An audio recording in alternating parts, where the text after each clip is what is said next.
Every single object in a Three.js scene belongs to one layer or more from a total of 32 layers, numbered from 0 to 31. By default, all objects are members of layer number 0, but we can change that. For instance, we can make a grid helper belong only to layer number 2, or we can assign a mesh to layers number 0, 1, and 2. The most important thing to keep in mind though, which is the reason why layers exist in the first place, is that an object won't appear in a scene unless it shares at least one layer with the camera. All of these objects here would be displayed except the light, because again, even though it belongs to two layers, neither of them is common with the cameras. So essentially, layers are one of many ways to control the visibility of a scene's objects. Now let's see how to manage the membership of objects to layers with code. To remove an object from all the layers and set it to only one, we need to use the set method, and as you see, the first sphere is no longer visible because the camera is not a member of layer 5.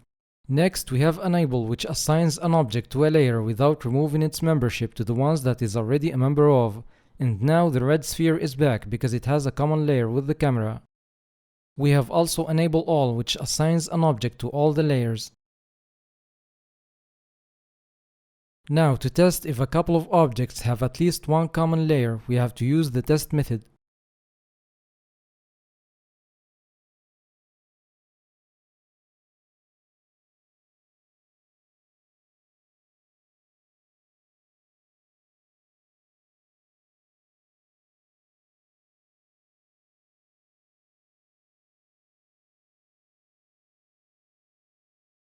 And finally, we can create a layers object, which is useful to test if an object belongs to a certain layer or not.